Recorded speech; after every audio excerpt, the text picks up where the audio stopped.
Now on KGW News. It feels great. I can tell there's definitely like a type of energy throughout the city. Oregon and Washington reopen. The states drop COVID restrictions as we try to return to normal. Then, no fireworks on the 4th. Portland steps up its ban, now shutting down anyone selling them. But first, the grim reality of this weekend's heat wave. So I went into this heat event with just a general sense of dread. We learned more than 60 people died during the historically high temps. Thank you for joining us tonight. Many experts were worried this heat wave would be deadly, but the true toll is staggering. Most of those heat-related deaths happened in Multnomah County alone. Our Catherine Cook talked with county officials about the circumstances and any lessons we can learn from the tragedies. Many feared our heat wave would be deadly, but these numbers are hard to grasp. 63 people across Oregon died from heat-related causes. That's according to Oregon State Police. 45 of them were in Multnomah County. 9 were in Marion, and 5 were in Washington County. For comparison, between 2017 and 2019, there were only 12 heat-related deaths statewide. Really sobering. Multnomah County Health Officer Dr. Jennifer Vines says those who died in Multnomah County ranged in age from 44 to 97 years old. Many had underlying health conditions. She doesn't know how many were houseless, but says the overwhelming majority died in their homes. Many found without fans, without air conditioning. So these are preliminary numbers. I expect them to change. I think there is a chance they could go higher. Leading up to the heat wave, county officials say they did everything they could to prepare. That includes handing out thousands of bottles of water, hundreds of fans, checking on neighbors who might need a cool place to stay, and urging others to do the same. State agencies also coordinated with local authorities to help before and during the heat wave. Multnomah County opened 3 24-hour cooling shelters. They're certain that saved lives. I'm like almost choking up thinking about how different that number would have been if we didn't have that open, if we didn't open them all night. Dennis Thoralt with the Joint Office of Homeless Services says 1,000 people stayed in the county's cooling shelters during the heat wave. For perspective, around 700 people stayed in warming shelters during the metro area's severe winter storm a few years ago. There was a gentleman at Arbor Lodge who was in St. John's and wondering where he could go. Luckily, there was a place in North Portland for him. He didn't have any other place to go otherwise. And he got to that cooling center. Someone gave him that information and he made it in there. But not everyone did. A statement from Governor Kate Brown's office said in part, even with the immense resources devoted to the effort, it is unacceptable that people died from exposure to excessive heat. We are working with state agencies to gather more details.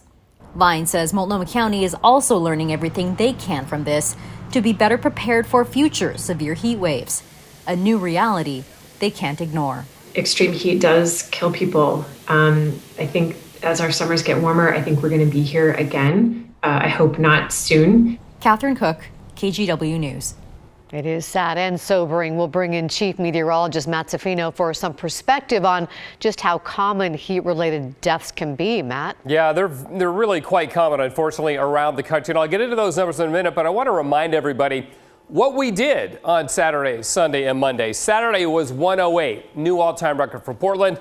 Sunday, 112, obviously a new all-time record for Portland. Monday, 116. So 3 days in a row of temperatures that averaged over 110 degrees for those 3 days for the high temperatures. So that set the stage for a deadly 3-day period, as you can see. Now, this is nationally graphic by the National Weather Service of weather fatalities broken down by different weather events. You've got flooding, lightning, tornadoes, hurricanes, and so on and so forth.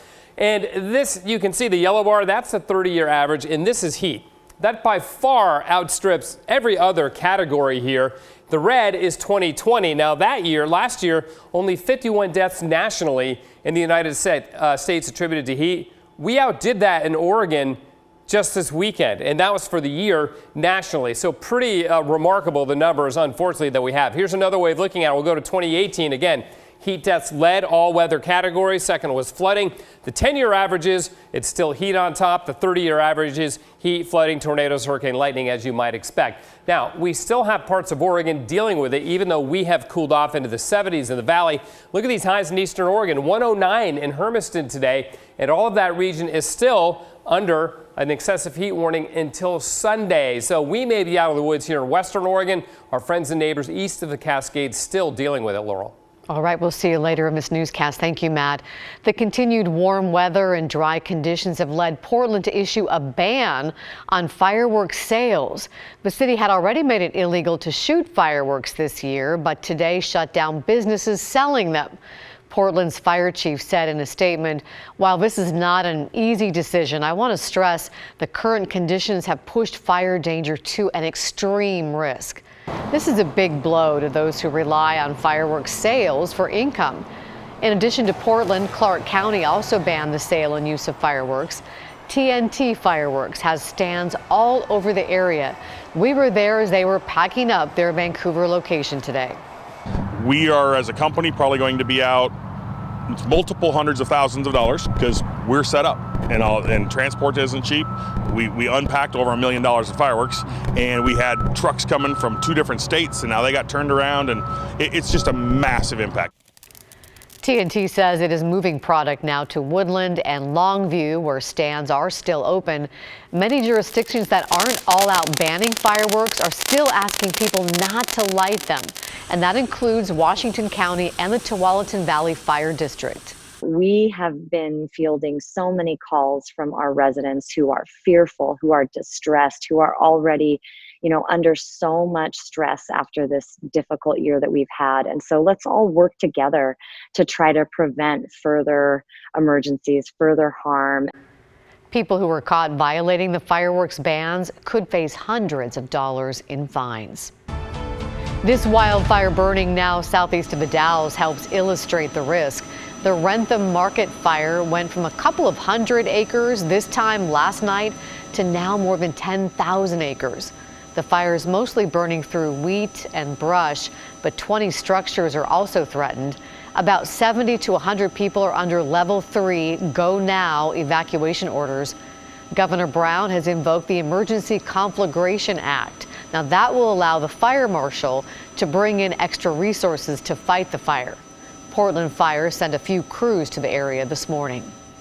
That fire near Dufur is underscoring the importance of having enough resources to fight wildfires. Today, governors from western states got a chance to talk with President Biden about the support needed here. Christine Pitawanit shows us what was discussed. Last fire season was unprecedented. This year, another unprecedented event, the high heat.